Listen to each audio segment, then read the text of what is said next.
Good morning, children. Today we are going to read lesson number 5, sources of water. So water is very essential for living. So we are studying in this chapter about the sources of water. Water makes life possible. Without water, no life is possible. It is one of the basic constituent of all the living beings. All the living things need water to live. Around 70% of our body is made up of water, and our body consists around 70% of our body is made up of water. Water is found in, water कहाँ पे है? It is found in ponds, lakes, rivers, seas and oceans. It is found below the surface of the earth as well. और अर्थ के नीचे भी है, underground water भी है. Sources of water. What are the sources of water? Sources of water means from where we can get the water. Natural sources of water are seas, oceans, rain, rivers, streams, lakes and ponds. So these are the main sources of water.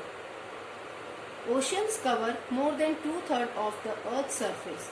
Oceans, you have seen big oceans, they cover around 2/3 of the earth's surface. So the largest source of the water on the earth is the ocean. Oceans are the largest source of the water on the earth. However, due to the presence of many salts, this water is not fit for drinking.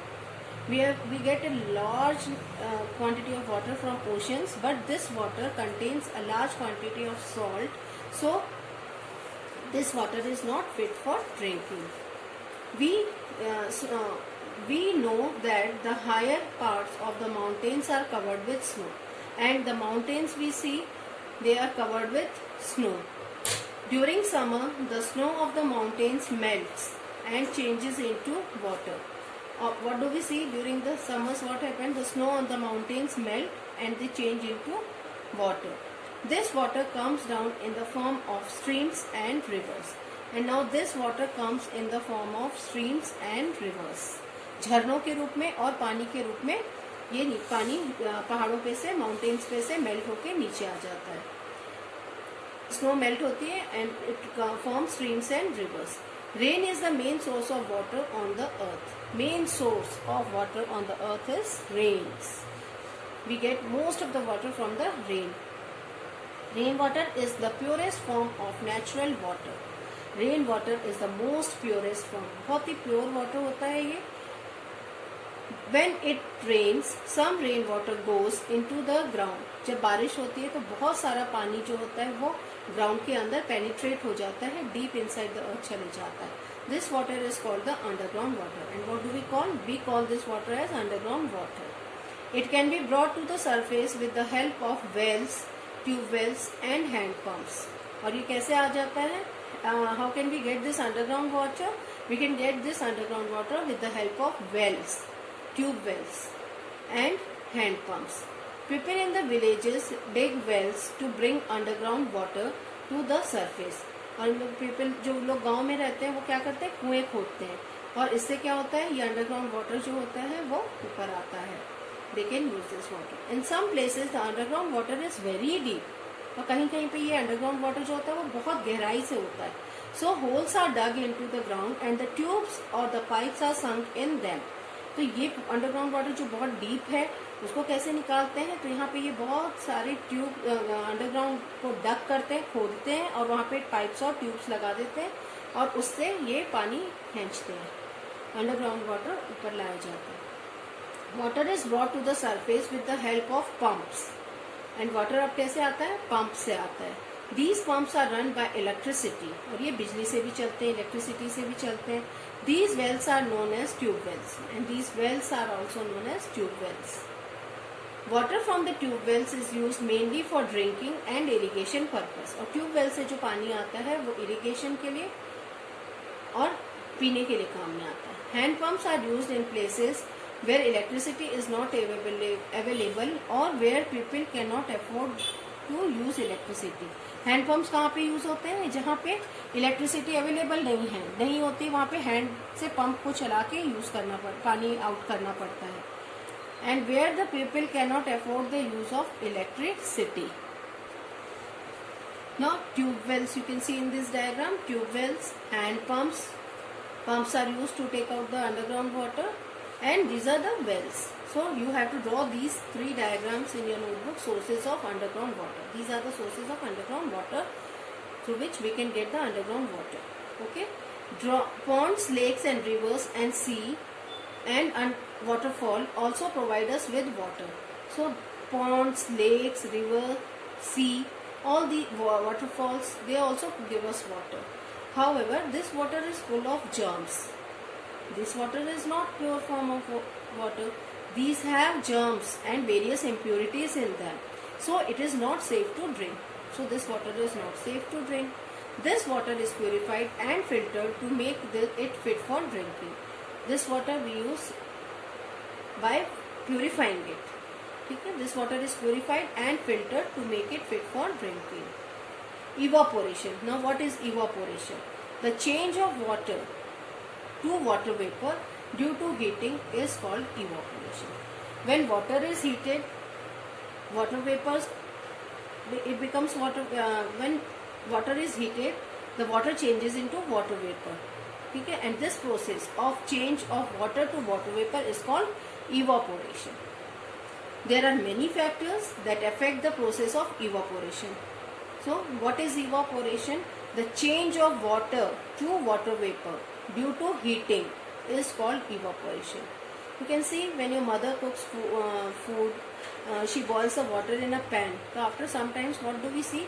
The water evaporates. वो भाप बन के गर्म पानी, जब पानी गर्म हो जाता है तो भाप बन के ऊपर आने लग जाता है, तो वो वाटर इवापोरेट हो जाता है, पानी कम होने लग जाता है कंटेनर में. तो where does the water go? Water steam बन गया और वो इवापोरेट हो जाता है. तो this is called evaporation. The change of water to water vapour due to heating is called evaporation. Factors affecting the evaporation. Water evaporates faster when the weather is windy. जब weather windy होता है, हवा होती है जब, तब जल्दी evaporation होता है. So we can see here, take two सॉसेस of the same size, pour an equal amount of water in them. दो पैन्स लिए हैं, दोनों में सेम अमाउंट का वाटर लिए हैं. Put one saucer under the fan. एक को जहाँ पंखा चल रहा है वहां रख दिया, एंड दूसरा दूसरी जगह पे रख दिया जहाँ पे फैन नहीं है. Put one saucer under the fan and turn the fan on. ठीक है. Do not put the other one under the fan. वो दूसरा वहां रखना है जहाँ पे फैन नहीं चल रहा है. Put it in the place where there is no wind. वहां रख दो जहाँ पे हवा नहीं आ रही. Take a look at the saucer after an hour. What do you observe? You observe that there is less water in the saucer placed under the fan. This means that more water is evaporated from the saucer placed under the fan. So what will you observe after some time? After some time we see the pan which is kept under the fan has less water. Why? Because this water evaporated. This water, यहाँ पे fan चल रहा है, wind आ रही है जिससे कि हवा आ रही है और उससे ये पानी यहाँ से इवापोरेट हो गया, और दूसरे वाले कंटेनर में उतना ही पानी है. ठीक है. What do you observe? You observe that there is less water in the saucer placed under the fan. This means that more water has evaporated from the saucer placed under the fan. यहाँ पे से ज्यादा पानी evaporate हो गया है. Thus it proves that water evaporates faster when the weather is windy. Now we can say that water evaporates faster when the weather is windy. Is this clear? Second point. Water evaporates faster when the temperature is high. जब high temperature होता है तो भी water बहुत जल्दी evaporate होता है. यहाँ पे दिखा रहे हैं कि एक टेबल पे पानी रखा हुआ है एक पैन में और एक शेड में रखा हुआ है. तो जब सन की रेज इस पे पड़ती है तो थोड़े टाइम बाद जब हम देखते हैं तो ये वाला पानी जो है, जो सन में रखा हुआ है, वो इवापोरेट हो जाता है, और जो शेड में रखा हुआ है वहाँ का पानी कम इवापोरेट होता है. So let us read now this. Take us the same amount of water in two सॉसेस of the same size. Here you can see in this picture, two saucers are taken in which the same equal amount of water is kept. Keep one saucer in the sun. One is kept in the sun and the other in the shed. Second one is kept in the shed. छाया में रखा है. After an hour, you find that there is less water in the saucer than in the sun. थोड़ी देर के बाद जब हम देखेंगे तो जो सन में सॉसर रखा हुआ है, सन में जो वाटर रखा हुआ है, वो पानी कम हो जाता है. This shows that more water has evaporated from the saucer placed in the sun. It proves that water evaporates faster when the temperature is high. Okay, you can see water evaporates faster when the temperature is high. Third point, evaporation is faster when the air is dry. जब सूखी हवा होती है तो भी evaporation बहुत fast होता है. You must have noticed that the clothes dry faster on the hot day than on a cloudy day. जब बहुत गर्मी होती है, जब धूप बहुत होती है तो फटाफट से कपड़े सूख जाते हैं, बल्कि और जब क्लाउडी होता है, जब बादल होते हैं, जब हवा में नमी होती है तो कपड़े जल्दी ड्राई नहीं होते हैं. Do you know why? On a dry day, air has the least moisture in it. जब नमी बहुत कम होती है, जब बहुत गर्मी होती है तो क्या होता है, एयर में मॉइस्चर बहुत कम होता है. It can take in more moisture from the clothes, और इसलिए क्लोथ्स में जो नमी होती है उसको वो जल्दी ले लेता है, हीट एब्जॉर्ब कर लेता है. On a cloudy day air has more moisture, और जब क्लाउडी डे होता है तो एयर में बहुत नमी होती है, जो कि water vapour, moisture means water vapour in it, so it can absorb very little water from the wet clothes. तो इसलिए गर्मी जब होती है या जब धूप होती है तो फटाफट कपड़े सूख जाते हैं, और जब नमी होती है या क्लाउड्स होते हैं तो जल्दी से क्लोथ्स ड्राई नहीं होते हैं. So evaporation is faster when the air is dry. Now comes fourth point, water evaporates faster when the exposed surface is large. Here water evaporates faster, पानी जल्दी इवापोरेट हो जाता है कब, जब एक्सपोज्ड सरफेस लार्ज होता है. यानी जब हम किसी चीज को फैला के डालते हैं, मान लो एक टॉवल को सुखाया है या एक बेडशीट को सुखाई, अगर आप समेट के उसको सुखाते हो, फोल्ड्स में सुखाते हो तो वो जल्दी नहीं सूखती है, और अगर आप उसको फैला के सुखाते हो तो वो जल्दी ड्राई हो जाती है. Now we can look here for example, take 2 handkerchiefs of the same size. 2 handkerchiefs are there of the same size and fabric, दोनों का फैब्रिक भी सेम है, कपड़ा भी सेम है. Fold 1 handkerchief in hand twice, एक हैंडकरचीफ को 2 बार fold करना है. And put the handkerchief on the table. Spread the other handkerchief on the table. After some times, यहाँ पे क्या किया, एक हैंडकरचीफ को तो पूरा फैला के खोल के फैला दिया और एक को फोल्ड करके फैलाया. After some times, you find that the handkerchief that was not folded is dry. थोड़ी देर बाद हम देखेंगे जो फैला के डाली हुई है, लार्ज एरिया में जो स्प्रेड किया हुआ है वो जल्दी ड्राई हो गया हैंकी, और जो स्मॉल एरिया में डाला हुआ है वो हैंकी जल्दी से नहीं ड्राई हुआ है.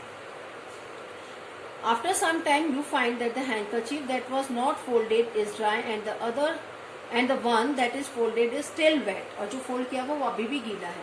This proves that water evaporates faster when the exposed surface area is large. इसलिए ये जो exposed surface जिसका large है एरिया, वहाँ वो वाला जल्दी ड्राई हो जाएगा, और जिसका कम है वो टाइम लगेगा ड्राई होने में. Condensation, water vapor.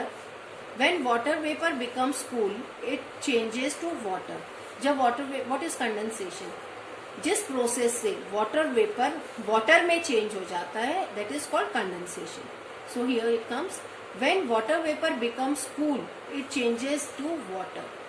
The process, जब water vapor ठंडे होते हैं तो ये क्या बन जाते हैं, water बन जाते हैं. The process of water vapor changing to water is called condensation. So we have learned what is evaporation. When water evaporates, है ना, water changes into water vapor, it is called evaporation, and when water vapor changes into water, it is called condensation. In nature, water vapor condenses to form water in many ways. अब ये कैसे होता है condensation? Nature में water vapour condense होते हैं और क्या बनाते हैं, clouds, due, fog, frost and snow. ठीक है, all are all the examples of condensation. Now let us read about these points. Dew क्या होता है? When water vapor condenses on the cold objects like glass in the fields, dew is formed. तो जब हम देखते हैं कि water vapour condense हो जाते हैं कोल्ड ऑब्जेक्ट्स पे, जब ठंड होती है, यू कैन सी हियर, ये देखिए पिक्चर में, यहाँ पे जो है इन पे नमी ड्रॉपलेट्स ऑफ वाटर दिखते हैं मॉर्निंग में, तो ये होते हैं ड्यू ड्रॉपलेट्स. जैसे हम ओस की बूंदें बोलते हैं, जैसे घास में भी देखते हैं, है ना, मॉर्निंग आवर्स में. Snow, when water vapour freezes in the air, it forms crystal of ice, it is called snow. Snow, you have seen snow in the mountain areas. You can see the soft snow when water vapor freezes in the air. ये कब बनती है? जब water vapor air में ही freeze हो जाते हैं. It forms a crystal of ice called snow. Snowfall takes place mainly at the hill station in winters. और ये snowfall कहाँ पे होता है? अपने यहाँ भी नहीं होता है. ये कहाँ पे होता है? माउंटेन एरियाज में होता है और विंटर सीजन में होता है. You can see this in the picture. Fog during, this is the fog. जब एकदम धुंध हो जाती है in the morning hours when we are coming during the winter season to the school, we see ना द क्लाउड्स. ऐसे लगता है कि बादल ही नीचे उतर आए हैं and we can not see anything else. So this is fog. Fog during winters water vapour condenses on the dust particles. ये डस्ट पार्टिकल्स पे वाटर वेपर कंडेंस हो जाते हैं, जम जाते हैं in the air to form the clouds close to the ground. और ऐसा लगता है कि ये बादल ही बन गए हैं ग्राउंड पे, जमीन तक टच करने लग जाते हैं. Close the ground. These clouds are called fog. और ये जो क्लाउड्स बन जाते हैं ऐसे, इनको बोलते हैं fog. So this was the chapter about the sources of water. So just go through it, and if you have any doubts you can just ask me. Thank you.